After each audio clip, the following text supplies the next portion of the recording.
Buffalo, Buffalo, Buffalo, Buffalo, Buffalo, Buffalo, Buffalo, Buffalo, Buffalo fanatics, Buffalo fanatics, Buffalo fanatics, Buffalo fanatics, Buffalo, Buffalo, Buffalo, Buffalo, Buffalo, Buffalo, Buffalo, Buffalo, Buffalo fanatics, Buffalo fanatics, Buffalo fanatics, Buffalo fanatics. It's the Rico report, knocking at your door. Say it with your chest, best believe that we blessed, yeah. It's the Rico repo knocking at your door. Say it with your chest, best believe that we blessed, yeah. Go Bills, Josh Allen and the team putting work on the field. Time to win a Super Bowl and see how I feel. Bring out the tables, cause we about to break up. Division champs again, boy, the Patriots is hating. Buffalo state of mind. Ladies and gentlemen, it's your boy Rico back at it again. Back at it again for a final time for the season. Oh, it hurts. It still hurts, people. I'm not going front. It's been over 24 hours to really soak all this in. To soak all this in. Buffalo Bills fall to the Kansas City Chiefs 42-36 in arguably one of the best football games I've ever witnessed. And unfortunately, it involved my team, our team, and we were on the losing end. Tell me if you've never heard that before. And it sucks. It sucks. It sucked when we officially lost the game. It sucked minutes after the game. It sucked hours after the game. And people are dealing with it very differently. Some people are, they can't function. They can't function. Some people are like, man, listen, I've been watching this game, I've been watching this game for so long. I've seen a lot of heartbreak, whether it's basketball, whether it's football, baseball, you name it. That's just sports. That's just what it is. But when it involves your team, oh, the pain is different. The pain is different. You're on an emotional roller coaster. And this game was no different. We were on an emotional roller coaster to the point where you had yourself saying, shoot, we ain't gonna win this game. Shoot, we back in it. Damn. Saw that coming. Damn.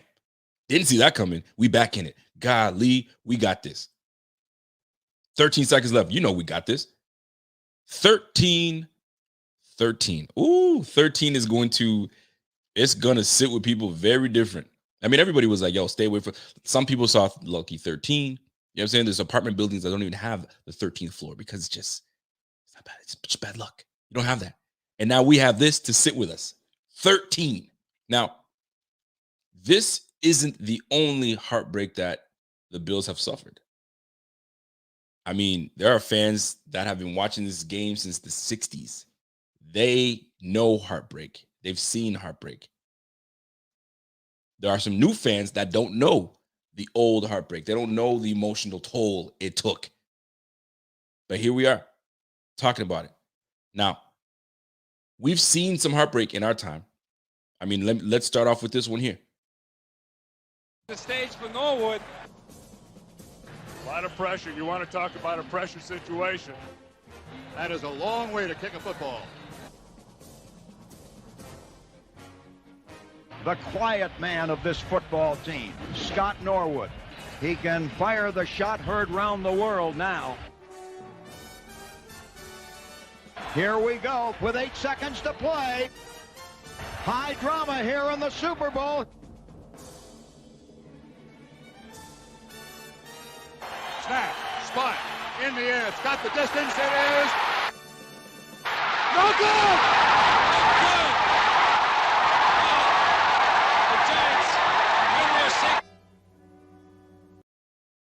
It's painful. Y'all think you know pain when you're ready to win. And I'm bringing this up. People are like, don't bring it up. We're trying to get over it. That's how you get over it. That's how you talk about it. You talk about experiences that you've had, and you get over it together. You feel me? That is heartache. You work all the way up to get to the Super Bowl. Everybody knows that was old enough to really feel that heartache. You felt that. The team's about to take it. You put your team in position, wide right. That sat with us for a long time, to the point where the kicker sometimes can't even show his face in places. And then you had this one. This was it for me. This one, I remember the wide right. I was very young. I didn't feel it the way other people felt it. This one here, I feel to this day, and I think this is the number one heartbreak for me. And I'm bringing this up because y'all need to know this stuff, man. Left in them in what has been a magical season to this point. If they do, they need it now. Christie kicks it high and short.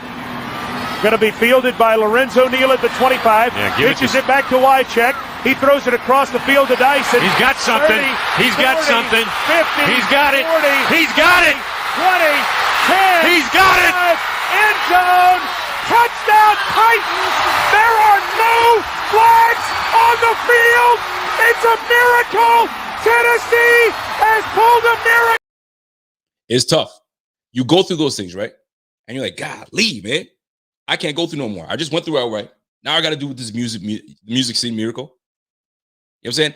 These are things that you grow through. And I'm bringing this up because you got to grow through these things. There's some people that are just like, they don't know how to deal with their emotions and stuff. Like, it's a tough one. It's a tough one. We're going to have to deal with that, fam. We're just going to have to deal with it. But my goodness, is the future in Buffalo bright. But this is our window. This was our window to win it. There's always going to be a window when you have number 17. Period. Now, are we ever going to win one? We don't know. But when you have 17, you have an opportunity. You have an opportunity. He gives you that opportunity, right? You grow from it. I'm not done. You know what I'm saying? I'm not done. Like, it's therapeutic for me as well. And then we're going to talk about it, man, because there's people pointing fingers as who to blame. Defense, what did you do? Coach McDermott, Leslie Frazier, y'all did this to us. Y'all did this to us. People are upset. They don't know how to deal. It's tough, man. It is tough. It's a tough one to swallow still. I had to go, like, this is what a worst week to go back to work, right? I've been off for 6 weeks, and I was ready to just have this victory, soak in it, and I had to stay up all day because I had to train my body to go back to work the next day, to work the overnights. I had an overnight of stewing and watching this game, and I was like, fam, how? Opportunities. We missed opportunities. We missed some big opportunities defensively. We missed some opportunities as well. But what people are forgetting too is that we were going up against an elite quarterback. Josh Allen, elite. Patrick Mahomes, elite. It's you can't sit there and expect defense to make stops all day, every day. I mean, we for the most part, we had this team down at 26 points. 26 points in the fourth. And then 2 to 3 minutes was okay. This is exciting for some, but painful for others. Now, the good, the bad, the ugly in this game. And I'm going to need some of your help. And I know you guys are going to sit here and I don't know if I can think about the good, the bad, the ugly. Well, you know, folks, we do.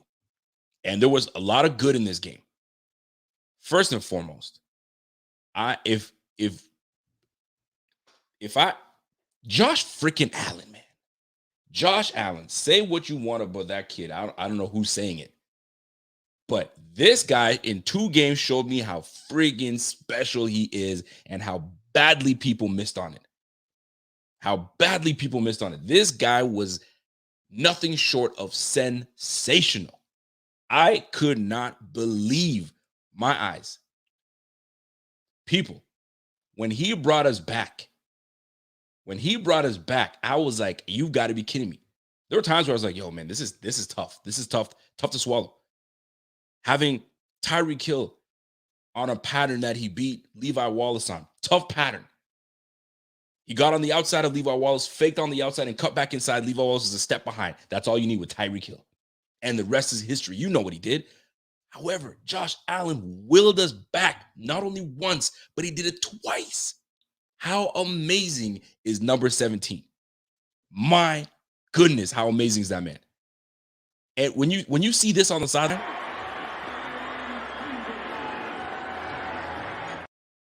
how you not want to fight with this dude, man? Like, this guy was ready. He was pumped. He was ready to go. So exciting to have that guy as your quarterback. So exciting. Josh Allen was sensational. I can't get over how great that man was. I'm sure probability odds of us winning those games several times plummeted below 10%. And then he does what he does. Unfreaking real. We have been looking for a guy like this for so freaking long. So long. And we have it. And we have him for the long haul. Man, was Josh Allen amazing. Amazing. 27 for 37, 329 yards, 9 yards of freaking throw, 4 touchdowns, no interceptions. Dude, give him the ball once more. I guarantee you he scores. And you know what? And on top of that, not only does he score, if the rules were changed, or you know what? I think we would have been bold enough to probably go for 2 to really put it away. If you really want to win, you go for that. But my goodness, what a tough series of events. Tough series of events. Unreal. Unfreaking real. Gabriel freaking Davis. Let me tell you something, man. When you have an elite receiver like Stephon Diggs, and they bracket Stephon Diggs, and they did not want Stephon Diggs ruining this game for them. They did not want Stephon Diggs ruining this game for him. But my goodness, 8 receptions off of 10 targets, 201 yards for this performance is right now being overshadowed by how immense this game was, how great this game was, and the 13 seconds. But my goodness, man, Eric Moulds had a huge performance. This was massive. Oh my goodness. And I keep saying this, man, the future's bright. You got Stephon Diggs in the building. You got Gabriel Davis, which is a very capable number 2. Very capable number 2. And he took full advantage of it, knowing that they were going to bracket Stephon Diggs. How tough is it for Stephon Diggs knowing that I can't be part of this? I'm trying to be as part of this, but they're bracketing me right now. You know what I'm saying? Somebody's going to have to step up. And step up, Davis did. How amazing was he? Fantastic. Emotional, man. You think you've done everything for your team, and you're like sitting here like hugging everybody on the sideline, and like it hurts. It really does hurt. Golly, man. It's a tough one. But that is something that we got to hang our heads on. That's honestly is great. MOS comes in and says, loss is part of life. The quicker you accept that, the quicker you feel you find the value in those in it with you. I'm grateful for the years despite this loss. Absolutely. This is what I'm trying to tell people, man. You can sit and stew in it. I get it. But you gotta, you know what I'm saying? Accept it. Know that, okay, in this loss, there were some really good things that you can build on them. If we sat there and got absolutely spanked and embarrassed, my goodness, absolutely. But we fought all the way back to even win the game twice. My goodness, man. Unbelievable. It's incredible. Incredible. Now here's the deal. I'm looking at the good. The offensive line, what a difference. It's a what a difference and what a disappointment at the same time. What a difference and what a disappointment at the same time. And thank you very much, MOS, for joining as a Bing Squad member, man. I appreciate you. And that was bing, biggity, bing. That was well said. Honestly, that was freaking well said. You got to learn from these. You build off of it. Now, here's the deal. This O-line, too little, too late. We had this O-line set up from the jump, and we never fully took advantage of it. Like, what do we do the offseason for? Aren't you there to evaluate the talent, evaluate to see what we got, who fits best? I couldn't believe that we sat on Ryan Bates all year long and not put him into this damn offense, because we could have used that all year long. Coulda, woulda, shoulda. But the fact is, going forward, we see what we have. Deion Dawkins is not going anywhere. Ryan Bates certainly is not going anywhere. They better start talking to that man and say, all right, let me put something in your pocket right now. Mitch Morse, you know what I'm saying? He's probably got another, couple years? But he held his own this year. Right guard, Darrell Williams, who knows what's going to happen with that? But we have him. And Spencer Brown is only going to get better. The O-line, I'm actually excited about that nucleus, that group. My goodness. Relic says, we ride together, we die together, man. Josh damn Allen. Freaking right. That dude was just unreal. Unreal. Let me keep going with the good, man. We had some fortunate breaks on our end. We definitely did, right? missed PAT. People tend to forget about that. The missed PAT, the missed field goal before half. Like, so many things change. I know people want to put blame on the coaching staff.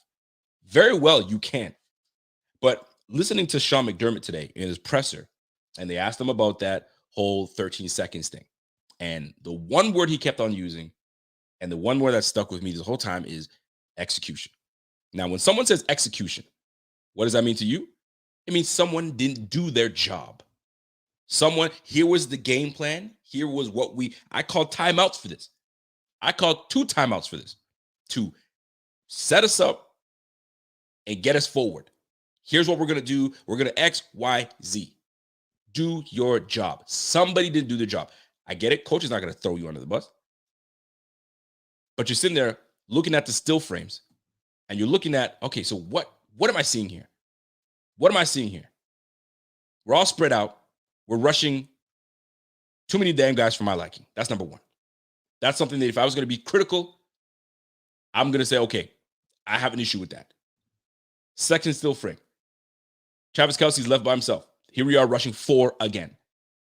Fam, you don't need all that. Let him dance all over the place and waste time. But look at this. Unreal. Bottom of the screen. Travis Kelce. Free release. We can't have that, man.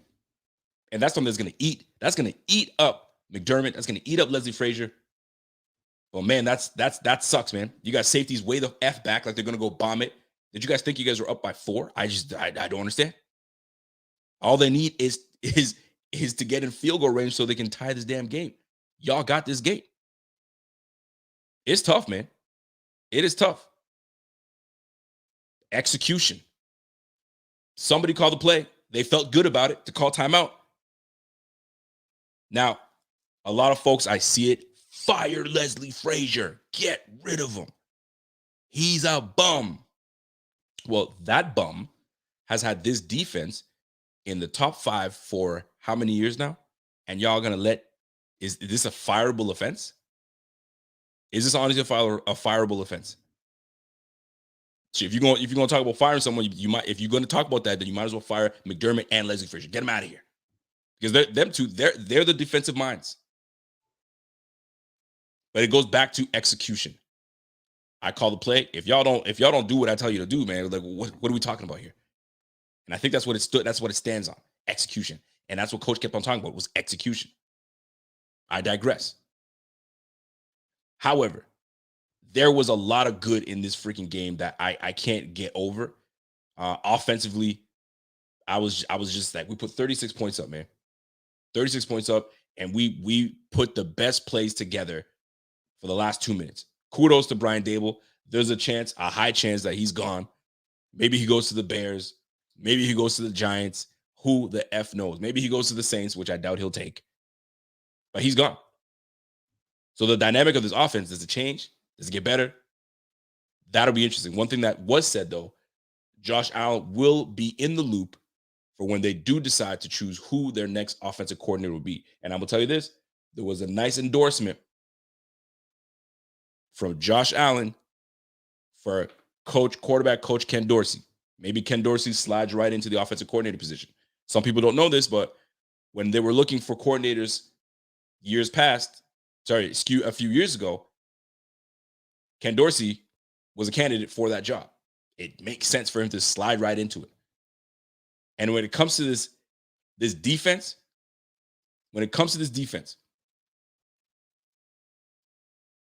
I'll get into that. But when it comes to this whole team altogether, what a freaking year. We had some ups, we had some downs, but what a year.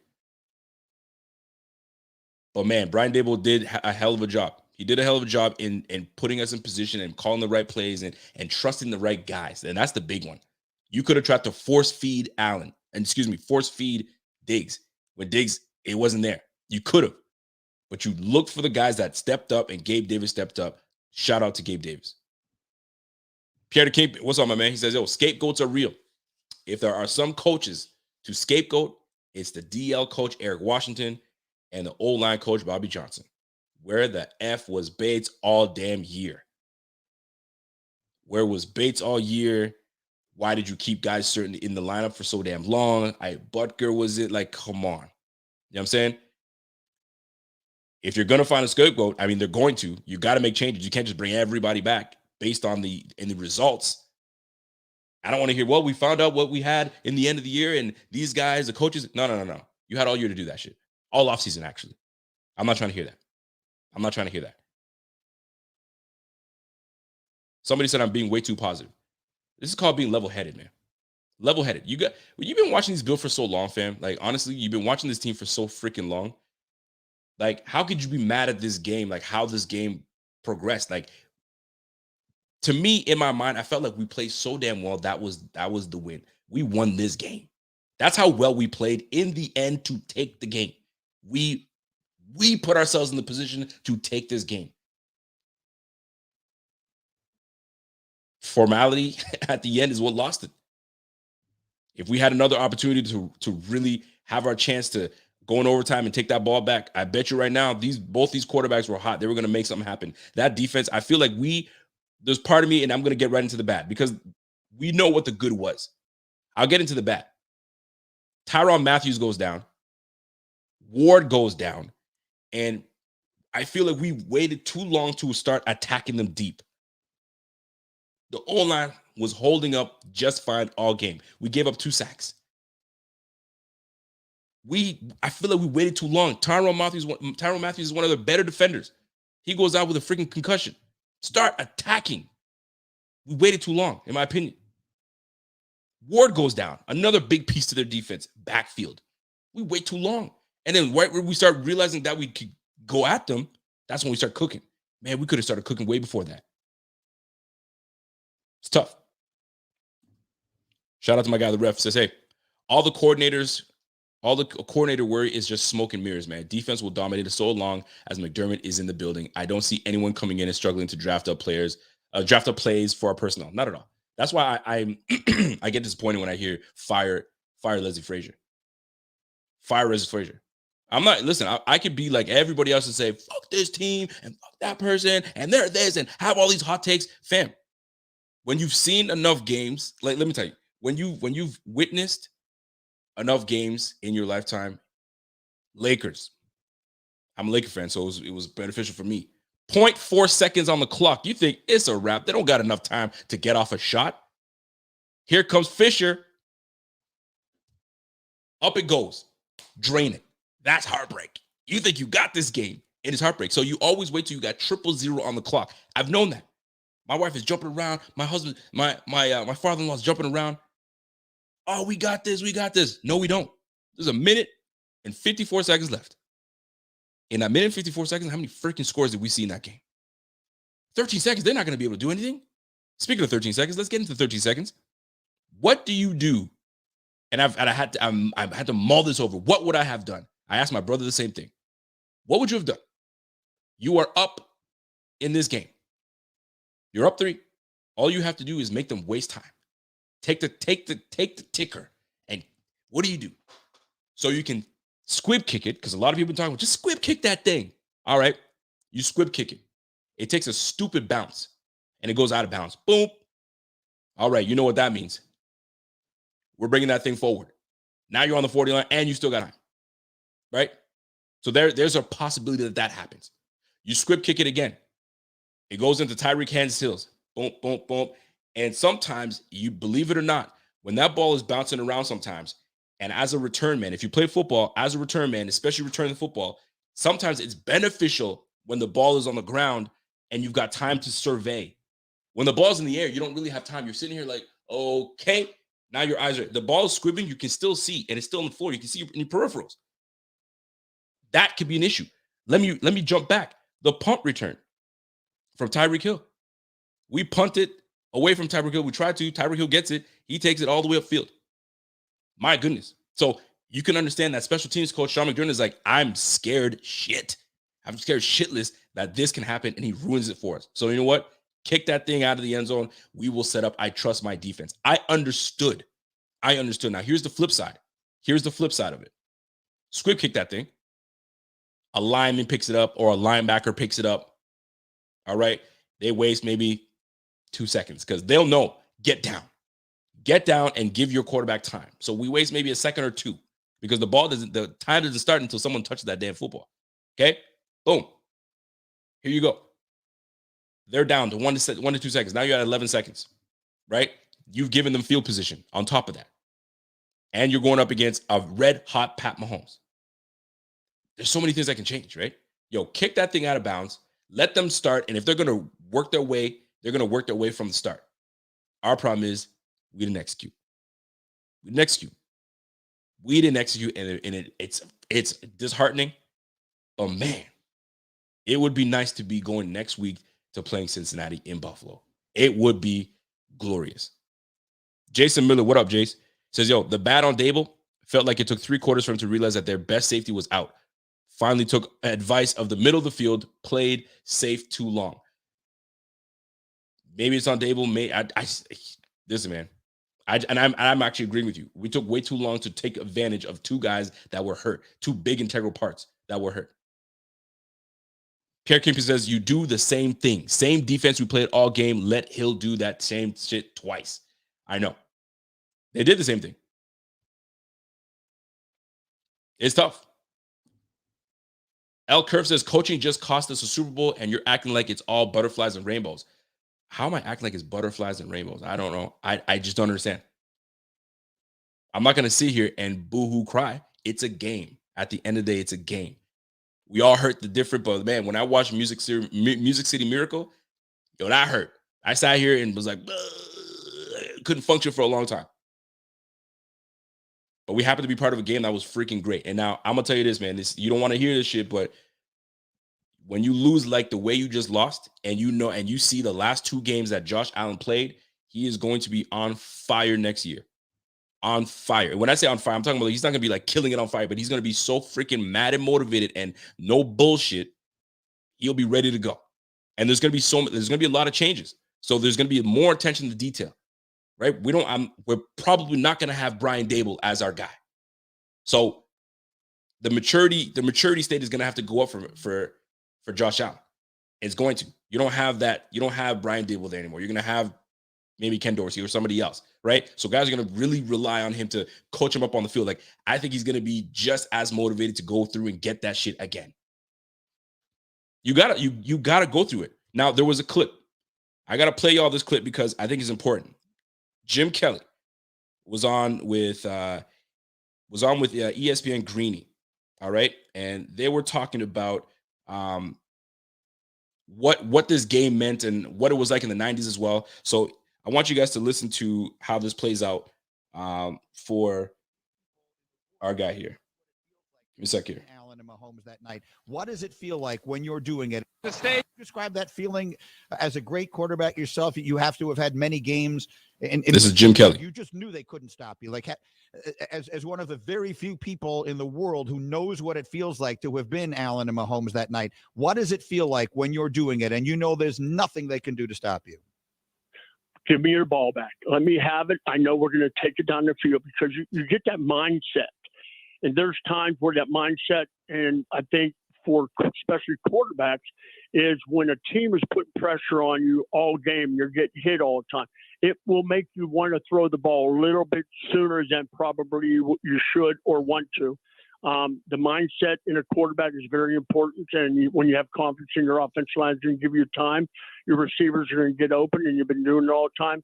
That is huge. There's no doubt about it. So the way it looked for me from my living room watching it, that's exactly what those quarterbacks were thinking. Get me the ball back. I will score. And that's what you'll love to see. Even with 13 seconds left. Again, Greeny and the great Jim Kelly. And Jim, you are the greatest quarterback in Buffalo Bills history. Of that, there is no question. And so I think your opinion on this is particularly valid. I mean, what do we have here in Josh Allen? How would you describe what you see in him and what you think the future may look like? Very impressive, not only on the field, but off the field. Impressive as a leader. I've, talked with him many times, and he's just one of those guys that you want leading your football team. And he has everything that any quarterback would love to have. He can run, which I was pretty good maybe 1 year when I was in midget football. but Josh can do it all. I mean, when you can get outside the pocket, you know the defense is going to have to not only worry about your arm, but you're going to have to worry about his running ability. And that's exactly what you want defense to worry about. And when you start doing that, the receivers start coming open. You get the big play. So it's something that I'm totally impressed. And I don't see any of my records holding up during his career. I think he's going to crush everyone. He's going to crush them all pretty soon. And I guess I would ask you this just to sort of wrap up this topic. Like, your teams got so close. No one needs me to run through the litany of it. You had the kick in the air that would have won a Super Bowl, and you lose 4 straight. And now here is this team gets so close and falls just short. What will it be like when it happens? I believe this kid is going to win a Super Bowl in Buffalo. What will it be like when that team finally does it? Well, it's weird that we're going through this because last year they went to the AFC Championship game. They lost. 1988, we went to AFC Championship and lost to the Bengals. The year after that, we lost to the playoffs. And then the year after that, we wind up going to the 4 straight Super Bowls. I think 30 years next year. I mean, that's what you got to think. I think they have confidence that they can do it.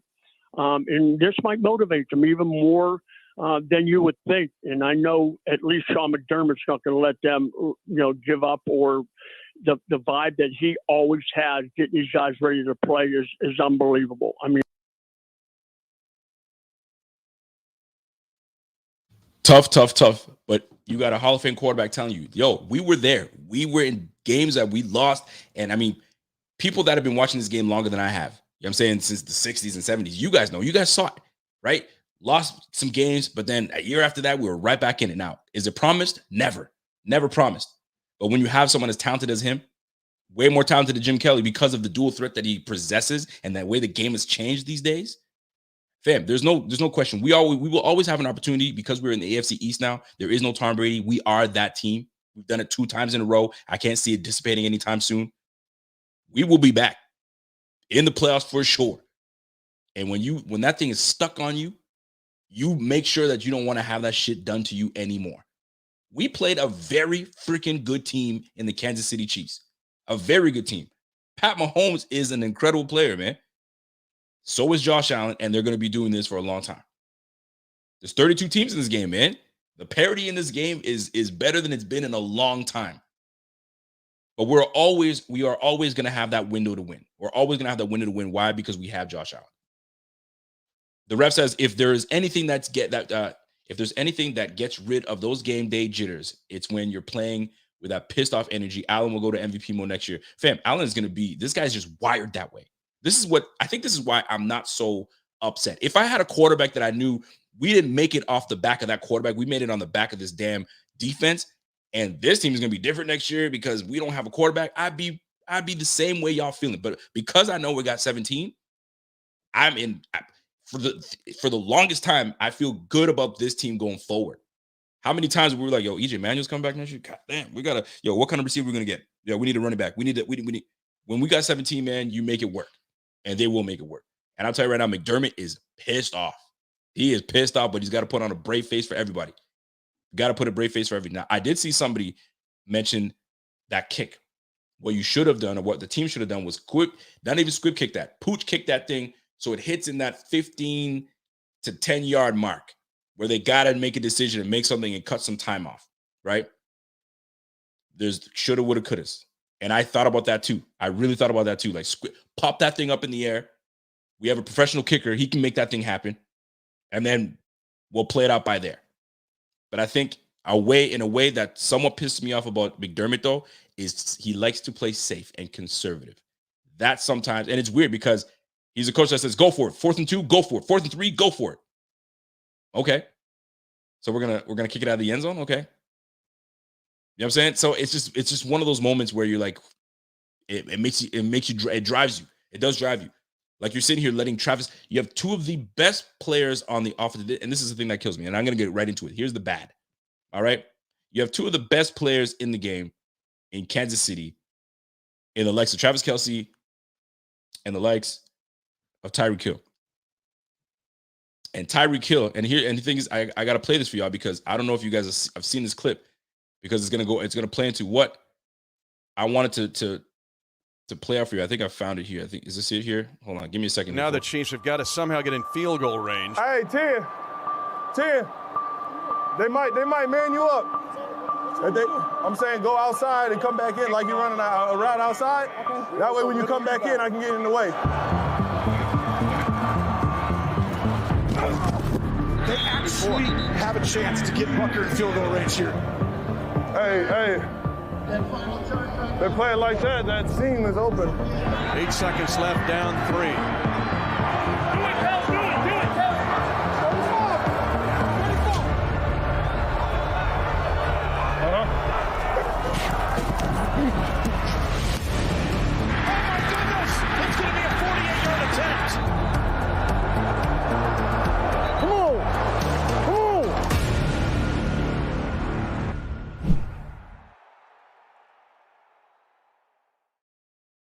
When I saw that clip, and I had to play this for y'all because I saw that clip and I was like, my goodness, A10, yo, you do this, I'm gonna just do this, and you just come behind me and catch that. And like, I didn't see any communication on that defense. Everybody was spread out on the defense. Like, they're going for a Hail Mary. We got burnt before. We're going, no, fam, they need to tie the game.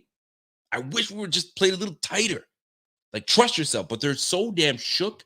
And this is what speed does to you. This is what a guy like Tyreek Hill does to you. He makes you like, holy crap, we just can't get beat deep because he just burnt us for a big one.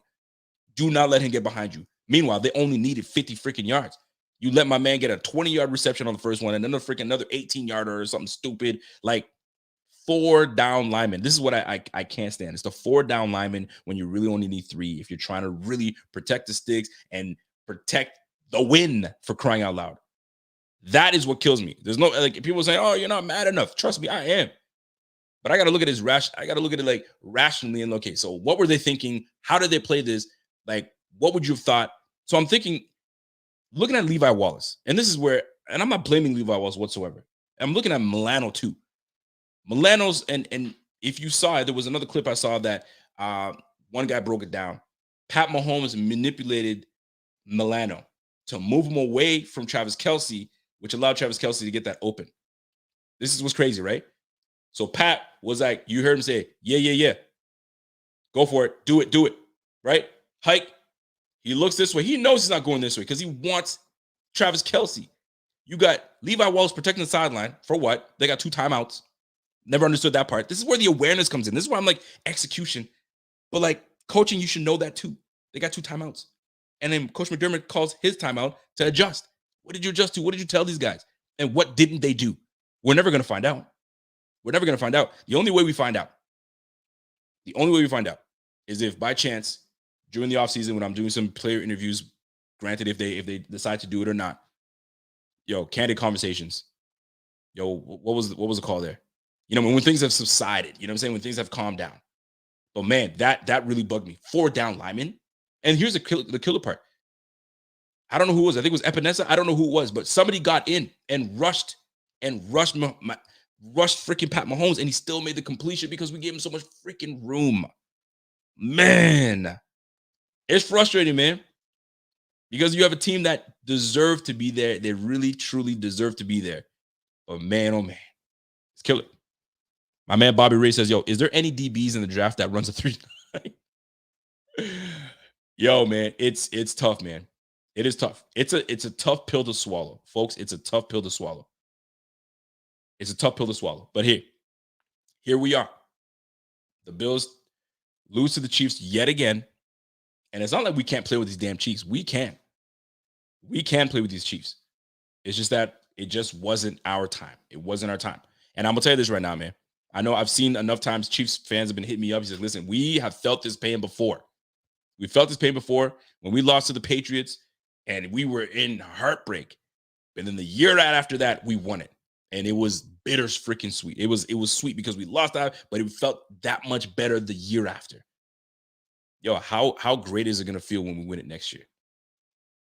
Seriously. You're going to be like, yo, we went through this. We went through the heartbreak. Yo, if you thought you were tearing up, you're going to tear up major next year. We just got to retool. know what needs to be done. And this was a great learning lesson, man. Like when we how many games did we not win when it was 7 points or less? We lost 6. We're 0-6, 0-7 now. So like that's a learning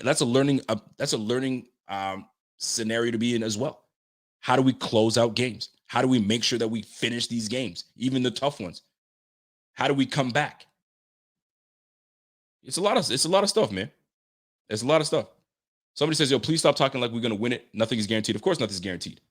Nothing is guaranteed. But we have a very good chance. We have a better chance than the freaking Chicago Bears winning it.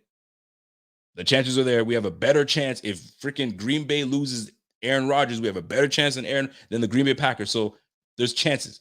It may not be guaranteed, but we have a higher percentage of being back there. And we have the core players coming back. Both our safeties are coming back. We have our corner that's coming back from injury. We don't know what we're going to do at the second cornerback spot. We got both linebackers coming back. We have our core D linemen coming back. You know what I'm saying? O-line is going to be intact. Gabriel Davis, Stephon Diggs is coming back. Dawson Knox. Like, we have a very good nucleus of people coming back. We just got to fill in some spots. How could you not be excited for that? I know it sucks, but we are where we are. We are where we are. And it's promise you, man, it's gonna get better. We're just gonna have to eat this up for now. But it is what it is at this point. It really is what it is. Michael Lanzone, excuse me. McDipshit, damn, you mad. McDipshit better learn from this. Like this Insta post said earlier, he better put our best players forward in the beginning of the season, make the correct coaching decisions, and not lose games. Now, here's what it comes down to too, right? You're coaching, and it sucks because this is who gets blamed the most.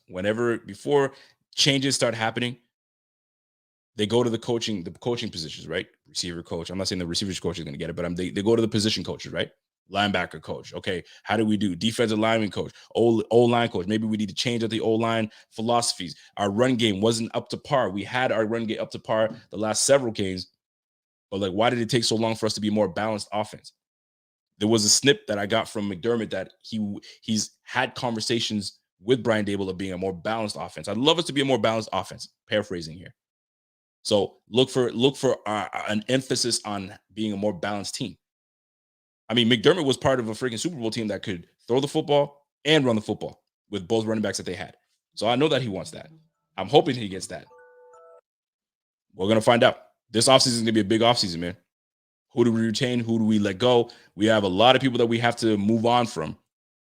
Defensive linemen, we got some old heads that got to go. I was about bringing Mario Addison back. I was about that lad, but you know what? We got to get younger and we got to get more explosive. We need a game wrecker at that position. When I say game wrecker, I'm not talking about a guy, you know what I'm saying, that is good. I mean, he gets some pressure here and there. I'm talking about a guy that you have to freaking account for. How hard is it to find those guys? Very difficult. You need an Aaron Donald, Khalil Mack type of guys. Like, you have to know where these guys are. Must. Hopefully we find that. And a defensive coach, I'm sure we will. Hopefully. Dog 26. Appreciate that super chat, my G. Says, we already knew what we have in Josh. It ain't about him. It's about Kelsey and coaching Frazier. I'm big on accountability. Who the F is being held accountable? Unacceptable. 13 effing seconds. I know. And here's the thing. How do you go? And I know a lot of people are talking about, hey, fire Leslie Frazier. All right. You're Leslie Frazier. The last 5 years,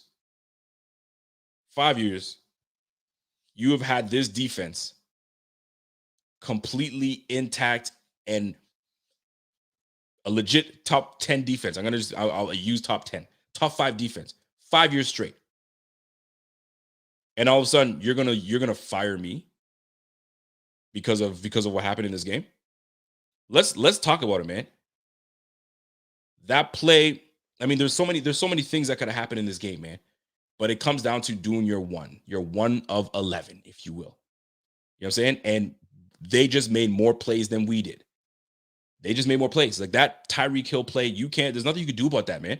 That's just him making a bigger play than our defense. Takes a 64 yards or something stupid. You can't even hate. That was just pure athletic speed. He just beat everyone to it. Gone. It happens. It really does happen. We had our opportunities. They had their opportunities. But at the end of the day, man, It's just the way the ball bounced, and it didn't bounce our way. Heads or tails. Heads or tails. That's what it comes down to, man.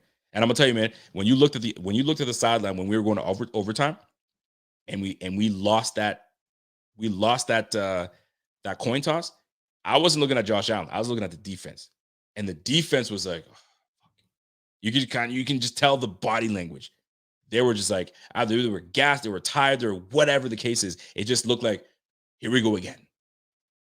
Right? And Josh kind of knew it. When he walked away, he's like, fuck, all right, there's the opportunity, man. And if our defense can get a stop, man, I'm going to get this. But we just never got the opportunity. Eric Fraga says, Tyreek should have been flagged for taunting that right. Abso-freaking-lutely, man. This league, yo, if you're going to talk about taunting and you're going to really get on people for that shit, yo, call that. You got to call that. Because then what that ends up doing is, they're not going to take away the touchdown, that's for sure. But it knocks them down yardage, right? They got to start from it's just you get penalized for that. You gotta call it what it is, man. If you're going to flag someone for looking at a sideline, are you kidding me? And then you got a guy doing a peace sign to you.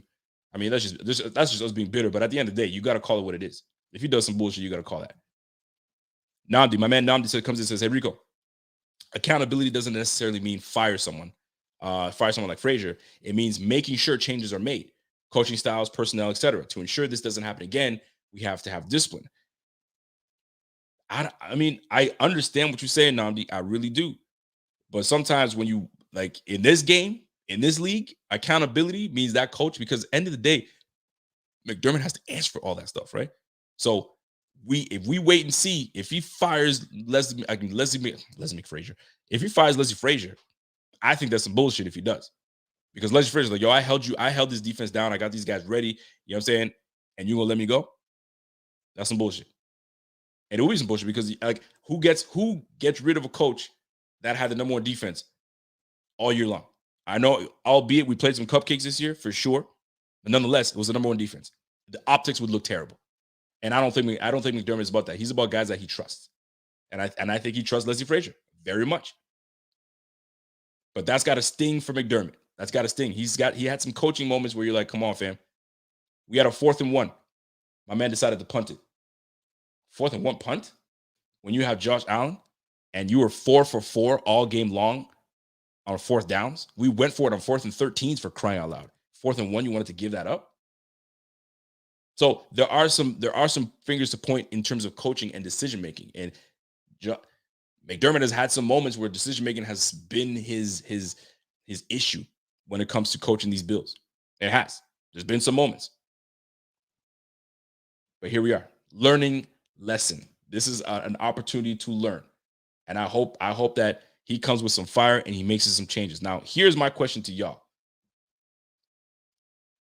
What changes do you need to see for you guys to feel, okay, I can deal with this. I like this. I like what we've done. Would it make you happier if we fired Leslie Frazier? Who are you going to bring in? Right now, you got to change philosophies of this defense. And I don't necessarily think the philosophy of the defense is not great. I think we were number 1 in pressures, or at least top 3 in pressures getting after the quarterback. We never finished, but we were number 1 in that department. We had 19 interceptions this year. Like, we did a very good job defensively, but we just fell short to a better offense. The offense, I say better offense. The offense was better than our defense this game. Now, here's a real true test. I think that we failed to establish some balance in this game. We could not run the football. I cannot understand why. We've run against better defensive fronts, but we just could not get it together, man. Like 26 yards rushing for our guy. Oh, man, Devin Singletary. It's tough. I'm like, you want to find where we could have been better, killed clock, or done something. I think that we just need that explosive player. In my opinion, I think that's the one that we're missing. That explosive player for offense, right? We have Josh. Josh is that dude. Like, you always going to be in it when Josh is there. But that one aspect I feel, in my opinion, that we're missing is the ability for us to have that one guy that can just take it on the dime. And I'm not saying for it to mimic the Kansas City Chiefs, but when you see guys like Deebo Samuels, for instance, you get hit. He's a do it all type of guy. Is Marquez Stevenson that guy? Was he way too inexperienced to do some? Who knows? It'll be interesting. Isaiah McKenzie was a splash. He was a very good splash for us.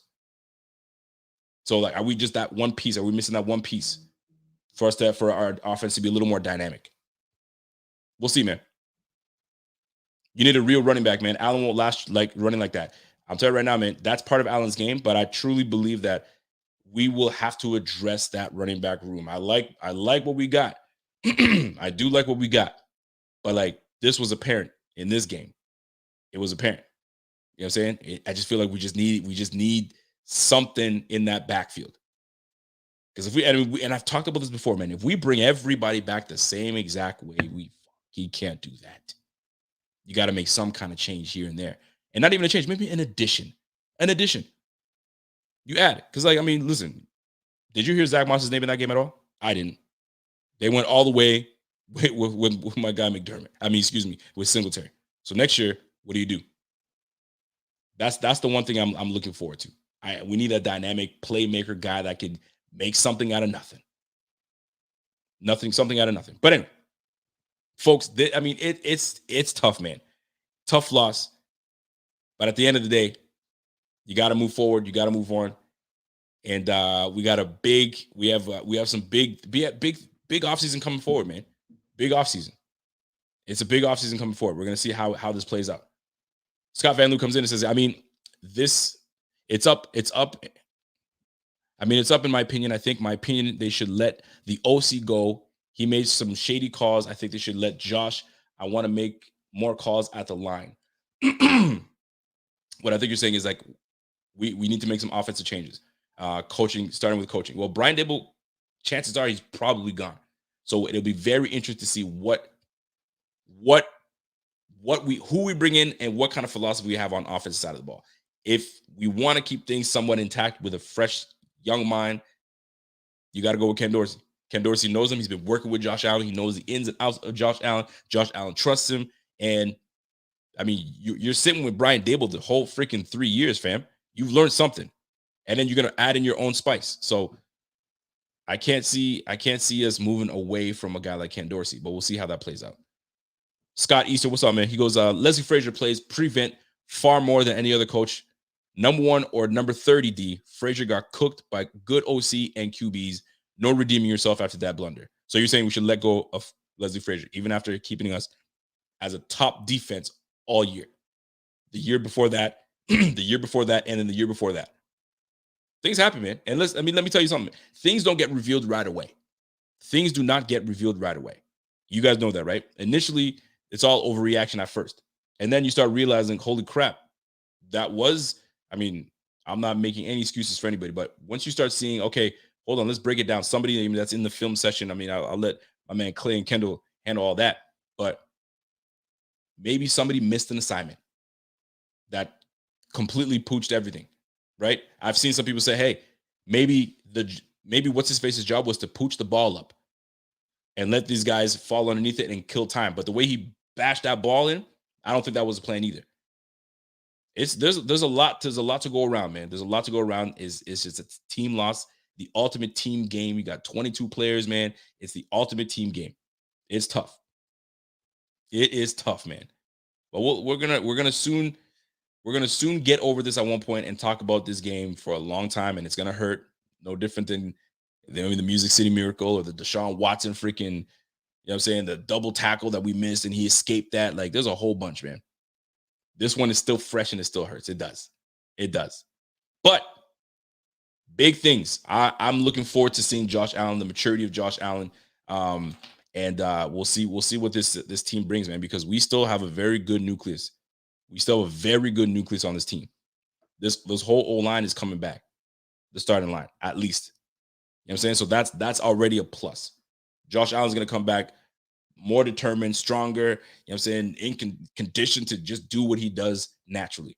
Gabriel Davis is going to be in his 3rd year. He's going to come in and ready to take role at number 2 position. You know what I mean? You know Stephon Diggs is going to be pissed off and ready to roll. Dawson Knox had a monster year. He's only going to build off of that. Like the future is, and I say this, and I don't say this lightly, man. The future is extremely bright, man. Trust me, we went through some BS for so many damn years. So many damn years we went through some BS. We finally have a squad that's going to keep us in competition for a very long time. That's all you need, man. Yo, Andy Reid, when did Andy Reid win his first championship? Honestly. Like, there are a lot of greats out there, man. You know what I'm saying? It's just sometimes it's not your time, man. You know what I'm saying? Maybe Kansas City loses next week. Maybe they lose last week. They've lost to the Bengals before. Maybe they lose next week. Doesn't make it any better, but maybe they lose next week. And the Rams win the whole thing. Maybe it was the Rams' turn. The amount of things that they put together on that, they bring in Von Miller, bring in this guy. I don't care if I got no money. Bring everybody you got. And if they win it, you understand it because they freaking went all in. They went all in. You know what I'm saying? And next year, that team's going to be completely different because they went all in. There's going to be a lot of money. They got to cut this, that, they got to do a whole bunch of stuff. So, like, you can look at it that way, too. We are going to be competitive for a very long time. And we've got a GM that's in place that knows what the heck he's doing. We got a coach that knows what he's doing. He didn't get this job for no damn reason, and he hasn't had this team prepared and ready every week. We just got to get guys that, you know what I mean, that are locked in. We got to get guys that are locked in. Trey White coming back will be big. I know a lot of people, I've seen a lot of people say Trey White wouldn't have made a difference in this game. I beg to differ when I hear that. I beg to differ. Skyline, Edmonds is a liability, been all season, needs to go. No, he ain't going nowhere. He ain't going nowhere. They're going to bring his ass back. Trust me, believe me. They're going to bring him back. He needs to be better. You know what I'm saying? He needs to be better, but they're going to bring him back. I'd be shocked if they didn't. I mean, he's come back no matter what. They picked up his 5th year, but he'll be back. Now, when it does come to how we go into next year and how competitive we'll be, like with bring everybody back, you got to be encouraged by that. You really do have to be encouraged by that. Jason Snug says, Jerry Hughes is going to have to make a massive hometown discount to be on the edge. Are you nuts? Jerry Hughes is good as gone. Bye-bye. This was his opportunity. Man, we paid this man $11 million to do absolutely nothing. So he's gone. And Mary Addison most likely is gone. I was about bringing him back for because he was our best pass rusher. But a lot of that was situational. A lot of that was coverage sacks. Don't want to take away from it. But I think we need to get younger at the line. We need to get more explosive at the line. Boogie Basham, Epinesa, Greg Rousseau, Ed Oliver. Who knows if Harrison Phillips is going to be brought back? There's a lot of decisions got to be made. Rico, we need personnel changes, man. Addison, Jerry Hughes, Beasley, Sanders need to let go to create more cap space. Draft more speed on the defense and offense, better coaching methods with scheme. Everybody's going to be self-reflecting. This is self-reflect. This is where you look at yourself in the mirror and say, what the hell did I do this year that I could improve on for next year? Everyone's doing it. Everyone. But I'm going to tell you right now, I can't see Cole Beasley coming back. I don't know if I see him coming back. I can't see Emmanuel Sanders coming back. I can't see Jerry Hughes or Mario Addison coming back. I think those 4 guys for sure are gone. Levi Wallace, we'll see how that plays out. He was only on a 1-year deal. We'll see how that plays out. You know what I'm saying? Maybe he does come back. Do they give him a multi-year deal? Do you want to give Levi Wallace a multi-year deal? Or do you let him walk and go into the draft or go into free agency and bring somebody else to take that cornerback position? That's a tough one, man. That is a tough one. Because for the most part, Levi was a decent corner this year. He was a decent corner. Not cornerback 1, but a corner 2. But do you let him walk and take your chances with a free agent or go young and find a stud corner? Something to think about, man. Especially with Trey White coming off of an ACL. How do you know if he's going to be the same after that ACL? You just don't know. You just don't know. What does the defense need, in my opinion? We need a freaking game wrecker, man. We need an impact player. You know what I'm saying? An impact player. Our safety tandem, we got the best in the game. You know what I'm saying? Linebacker, Milano just got paid. He ain't going nowhere. Edmonds just got his 5th year pickup. So I'm looking at cornerback spot. If it's not the cornerback spot, I'm looking at a defensive end that could really get it going. To really get it going. So y'all know what it is, man. It's gonna be tough. Offensive side of the ball, slot receiver, big, small, someone that is going to be a guy that knows about yards after catch. You know what I'm saying? That doesn't just, you know what I mean? And this is no slight on McKenzie. This is no slight on Cole Beasley, Emmanuel Sanders. But this is where I would say, okay, we got to look at that position. Because we already got the number 1. We already got the number 2. So now you need your 3. You already got Dawson Knox. So to me, slot is what we'd be looking at. You got to look at the slot. That's just my opinion. But we'll get into it over free agency and all that good stuff. Dante Reed says, I disagree. I think it's McDermott's fault.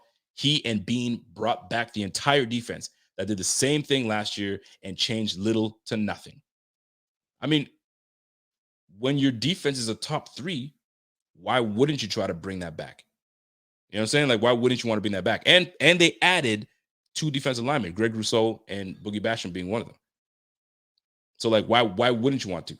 If you were 15 or, you know what I mean, ranked 20, then you got some changes to make. But when you're a top defense, you just want to tweak it. You don't want to overhaul the defense. You just want to tweak it. And guess what? Based on this year, based on their opponents, we were number 1 defense. So one can say that they did a damn good job, right? To keep that defense within top 10, top 3, top 5, excuse me. Some people think Beasley should stay. Well, on that price tag that he's going to be asking for, he's owed 9 or 11, between 9 and 11. I'm sure you can draft a receiver that'll be much cheaper. Just saying. We'll see. We'll see how that plays out, man. There's a lot of things that this team is going to have to do. Cap is going to be $22 million. I think you said 222. Anyway, we have some contracts we can get off the books. There are some moves that we can make if we want, and Bean is a cap wizard. We already know Bean is a cap wizard. Don't forget, we got $10 million in cap space. That ain't gonna cut it if we're trying to make some moves. So we are definitely going to have to make some moves and let some people walk. This going forward, man, this team, as much as y'all want to poo-poo on this team, man, this team is a damn good team. It's a damn good team, man. The amount of respect that we're getting from other people saying, yo, if it weren't for the Chiefs, man, people were rooting for these Bills to win because they look damn good. A lot of people saying, this was, if anybody watched, this was the damn Super Bowl because nobody can touch these 2 teams. They're peaking. They peaked at the right time. We just happen to be in the same damn conference. Happen to be in the same conference. Somebody says, look at Dan Marino. Dan Marino's been playing a long time. Hall of Fame QB, never got a freaking Super Bowl. I know. I'm aware. Right? Jim Kelly went there 4 times. Didn't get 1. So trust me, we know. We know. We are the epitome of knowing what it's like to not have an opportunity and have an opportunity and miss the opportunity. Actually, we are the only team ever to go to 4 straight and lose them all. I mean, I don't want to talk about things we already know. We know that already. Rico, in your opinion, what do you think we should focus on either in free agency or the draft? We pick at 25th. I just spoke on it a little bit, but if I'm focusing on anything, man, I'm focusing on keeping this defense intact as much as I can. Core guys and that cornerback spot. We should have did something at corner last year, but we didn't. We had some top corners that we could have chosen, but we decided not to. So I'm looking at cornerback to hold these down because at the end of the day, man, we got to get after the quarterback. And if we're not getting after the quarterback enough, that means we got to lock shit down more in the backfield. If we're giving them too much time, and these guys are getting open and getting separation, then we got to lock it down even more and then let our guys go after it. Greg Rousseau going into his second year is going to get stronger. He's going to get more experience. He will be great. Boogie Basham will be solid. You just let these guys develop, man, and we're going to have a powerhouse.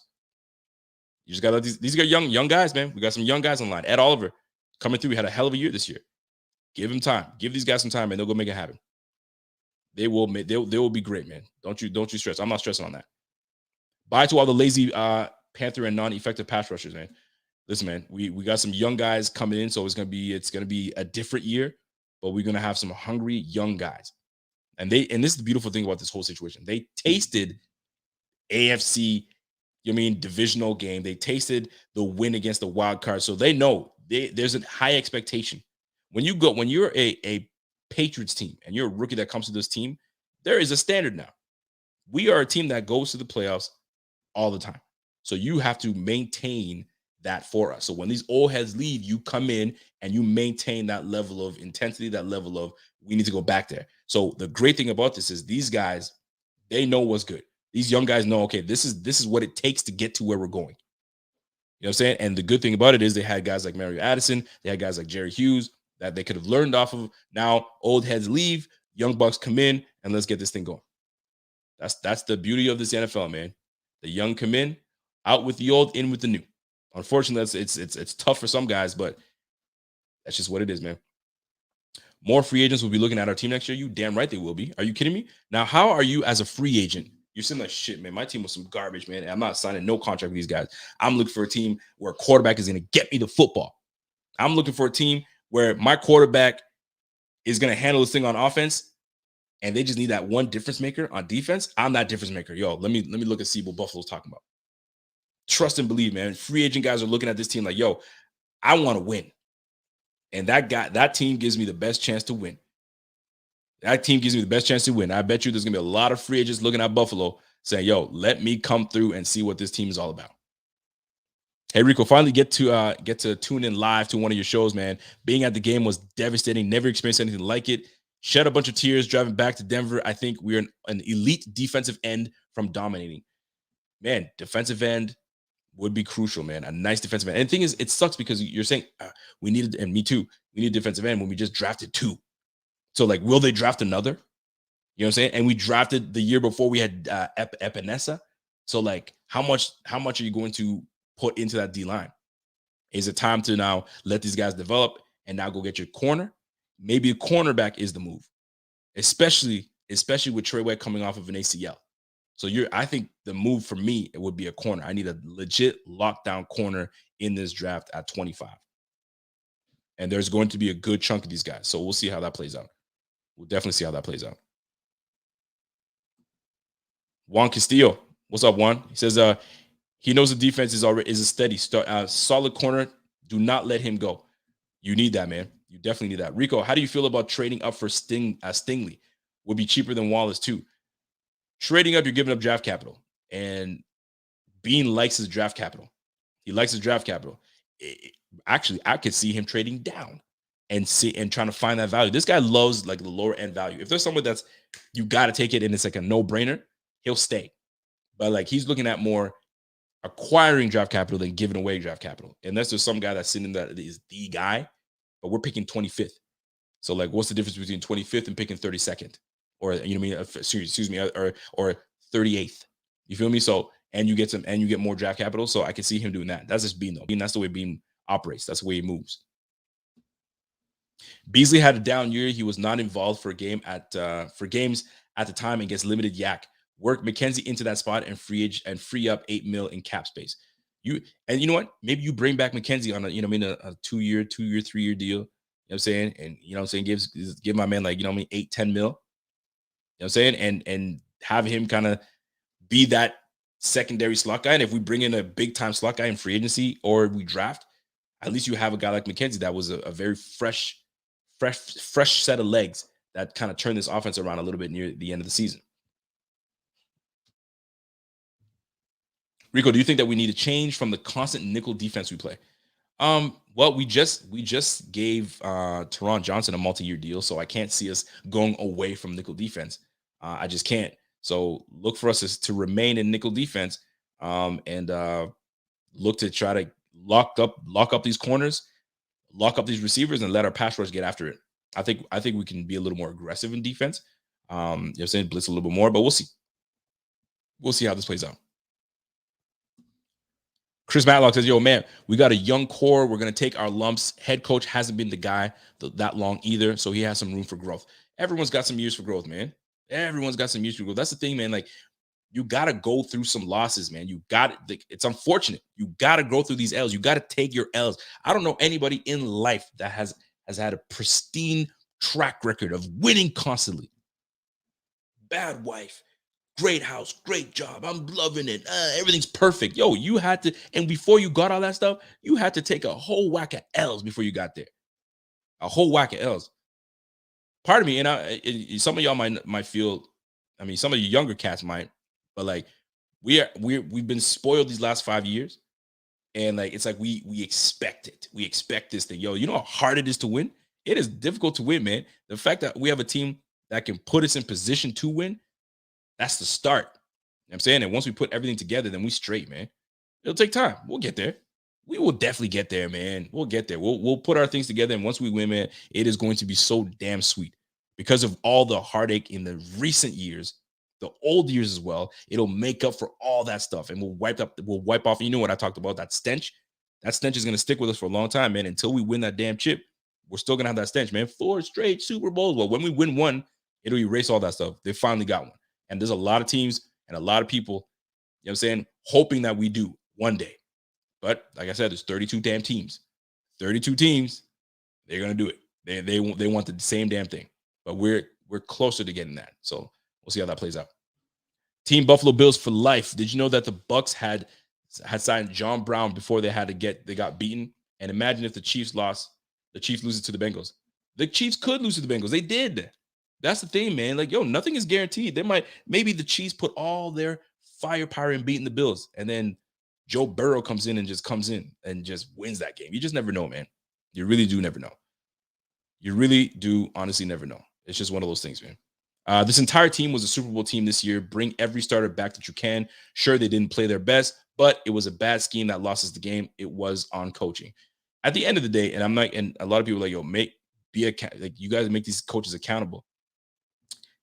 A decision was made to kick the football. Fine, live with that decision. Now you got 13 seconds to stop them from getting to X point. You failed. Power, it's just, there's no and ifs, buts about it. You failed. Personally, players failed. Levi could have been aware to say, okay, Travis Kelce is the only receiver that is in my peripheral right now. Let me just squeeze a little bit on him because he's their big piece. But everyone dropped the ball in those last 13 seconds. The blame is on everyone. Everyone dropped the ball. Coaching, players, in that 13 seconds. And it sucks because you had 50 freaking 9 minutes and whatever and 47 seconds of, like, you know what I mean? We got it to this point, and that last 13 seconds down the drain, baby. Tie game. And then overtime is overtime. You already know about that. We got what we deserved by messing around versus the Jags and the Pats' first game. Home field advantage would have been huge. Well, I'm gonna tell you right now, the key going forward, and it's always going to be that way, is to win the division, because they got to come see us in Buffalo. So that's what we're going to do. They got to come see us in Buffalo, and that's what we're going to do, man. Radimus, what's going on? He says, yo, Rico, what do you think we should do in the draft, man? First round, corner. Depending on what we lose, you know what I'm saying, who we let go of in the coming weeks, coming months, corner. That's what I'm looking at right now. Corner is it's not a huge need, but it's something that if you want us to get somewhere, you need to get your corner to lock shit down, because we're going to be facing this team once again. And this time, get yourself a corner that can run, that's got the speed. You know what I'm saying? We can't have guys that are not fleet of foot. We need some speed on this team. Let's get it. 743 Lockdoer says, yo, great point, Rico. Singletary changed himself after that loss last year. There's a lot of guys, man, that are going to look at themselves in the mirror and say, okay, what can I do to get this damn team going? What can I do to get this team back to where it needs to be? There's going to be a whole bunch of that, man. So, like, I'm not stressing on that, folks. I'm not stressing on. Rico, I'm telling you, man, Bills need to get Khalil Mack. Do what it takes. I don't know what Khalil Mack's what his situation is. Listen, there's going to be a whole bunch of things going, man. Khalil Mack to Buffalo. I mean, it ain't the same Khalil Mack, but maybe that's the Khalil Mack we need. Who knows? I don't know. The Rams brought in Von Miller, so maybe we got Khalil Mack coming through. Who knows, man? Draft a cornerback at right guard, maybe a running back. Running back is definitely something I'd be looking at. Trust and believe that. That is a damn fact. I'm not skipping away at running back whatsoever. Shout out to my man, El Quinto. He says, yo, I low-key love Teron Johnson, man. A lot of people love Teron Johnson. Teron Johnson is a dog. He's a dog, and that's why they gave him that. This is the thing, man. Leslie Frazier is known to like corners that can tackle. You have to be able to tackle in this game. We missed a lot of tackles in this game, but you have to have tackles that can tackle. Corners that are not afraid to get physical. That's what it comes down to at the end of the day. KM says, yo, Mahomes is a top QB, no question, but I want to see him without Hill and Kelce. He's special, but Hill is a damn cheat code, man. Love our squad, but Allen is up against a juggernaut. Fun season. Shoot. It is what it is, man. I don't know what to tell you, man. Tyreek Hill is Tyreek Hill. And here's the thing, Tyreek Hill was not, I don't remember him being a first round draft pick. You know what I'm saying? They found Tyreek Hill. They saw the speed in Tyreek Hill and they said, yo, Tyreek, I think he could be special for this team, and this guy got his act together. Like, what did he get drafted? Tyreek Hill was drafted when? Freaking, this guy's been selected as 6 Pro Bowls. This guy was a 5th round draft pick. You feel me? It was like, you just got to do your homework, do your homework on your guys, and hopefully they turn out to be the guy we need. Maybe it's Marquez Stevenson. Maybe Marquez Stevenson is that guy. We don't know. We'll find out. Carl Thomas says, yo, we are still very thin on O-line. We are one injury away from having Cody Ford or Eichbacher in there again. Protect the QB and get a stud O-line. I think they're going to reinforce the O-line for sure. I mean, you saw how many injuries we had this year. So they're definitely going to be reinforcing themselves with that.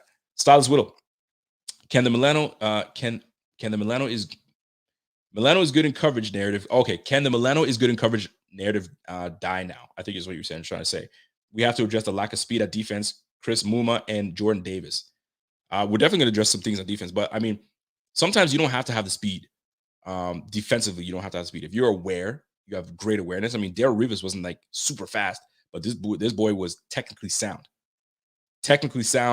And he was great. He had great awareness, and he understood film. He knew what these guys were doing.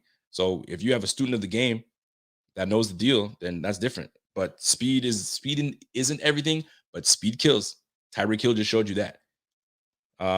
Quinn Fella says he gives me a super chat. I appreciate that super chat. Quinn, if you're trying to send a comment, go ahead and send that comment in. But folks, here's the deal, man. I'm gonna get out of here, but here's the deal. Tough loss altogether. But in any loss, there's a lesson in every loss. And at the end of the day, you live and learn, and you come back next year to try to become stronger, learn from your mistakes, and get a step ahead. And that step ahead is the Kansas City Chiefs. Right now, that's who's in our way, because that's who knocked us out 2 times in a row. Yes, we can play with these guys. We know we can because we nearly beat them. But at the end of the day, the ball didn't bounce our way. That's what it comes down to. You know what I'm saying? But that one was a hurtful game, but it happens. It does happen. Now, I do want to take a moment. To sincerely thank everybody that has supported Buffalo Fanatics. And I mean it sincerely. This comes from myself. This comes from my man Bobby. This comes from my man Pierre. I mean, we've been at this thing 9 freaking years doing this. And we started off like any other place, man. Right on Facebook, any social media platform, and we've grown it and we've grown it and we've grown it. But we haven't grown it just by being, you know what I'm saying, doing nonsense, right? Like we've seen what's out there. We try to keep up with the trends, and we try to give you guys as much football content as possible. The amount of hours that go in from my man Z-Bot, from Bobby on Instagram, from Pierre looking at all different avenues, man. We just want to say a big thank you. A big thank you goes out to each and every one of you guys that have supported us from Facebook all the way up to right now. It is a tough year. It was a long year, a lot of hours put in, but man, I cannot be more proud of this brand. I can't be more proud of the people that have come on, that have helped this brand go forward. And most importantly, you guys have been viewing and tuning in, and it allows us it gives us the fuel to keep going. And we can't be more thankful. And for me personally, thank you guys very much.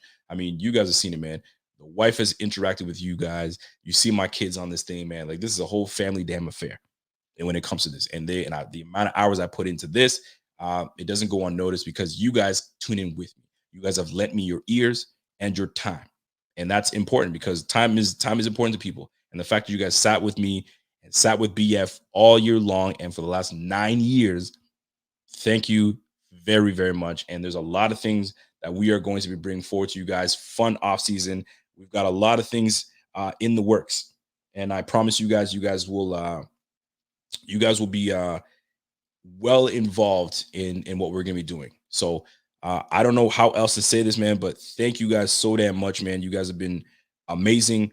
And just to kind of give you guys an idea of what we're going to be doing this year, I'm going to kind of give you guys a rundown a little bit so you guys are in the loop, because I think it's important that you guys be in the loop as to what we're going to be bringing forward to Buffalo Fanatics fans and the BF squad, all that stuff. So let me read up a little bit, because I mean it's a lot, but you know what? I got to tell y'all, man. So if you guys don't follow us on Instagram, please do follow us on Instagram, Buffalo Fanatics. Follow us on Twitter. Follow me on Twitter. You see me, Mr. Rico _BF. Show some love.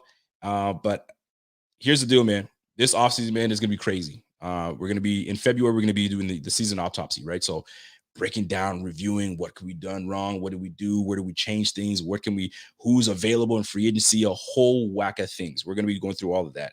Senior Bowl. We're going to be looking at Senior Bowl. We're going to break down Senior Bowl. Who's this? Who's that? You know what I'm saying? Like, who do we look for? Who are we looking at? That's going to be fun. In April, draft coverage. Y'all know how we do. You know what I'm saying? We're going to be doing some draft coverage. Then we got free agency in March, NFL Combine, and then the draft. Like, it's right back to it again. Now, we are going to be changing some scheduling. I mean, obviously, the season's not there anymore, so it's changing. The scheduling is going to be changing. We don't know who's going to be doing what. We might take a little small hiatus. But I mean, it's so hard for me to stay away from this thing, right? There's so many things that goes on. But at the end of the day, man, thank you. We can't thank you guys more because it's just been great, man. It was fun, man. It would have been so good. It would have been so great for us to go in and go another week and then go to the Super Bowl. That would have been hella fun. But can't get them all. Craig McDowell says, thank you for all that you do, Rico. Great content every week, man. Craig, I really do appreciate that, man, because and there's some great content creators out there, man. Great content creators. And it's great because if it's not here, you can get it somewhere else. And there's different perspectives, different strengths. Man, I can't thank y'all enough, man. I really can't thank y'all enough, man. You guys have been fantastic this year. Shout out to my guy, Jeff King, with a super chat, comes in and says, hey, the most ignorant question I saw on Facebook today was, should we keep McDermott? I mean, folks, I have been a fan since 1978, man. We have our most important piece, our QB.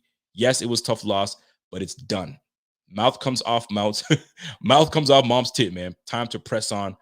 Thanks, Rico. Jeff King, I appreciate you, man. I appreciate each and every one of you guys, man. You guys have held it down. You guys have held it down all year for us, and we'll try to hold it down for you guys all off season. So don't stay away, man. We got a lot of things coming your way. Mickey comes in and says, hey, Rico, brother, that game hurt like hell, still an open cut, but I'm proud of our Bills. We lost that game in the second quarter.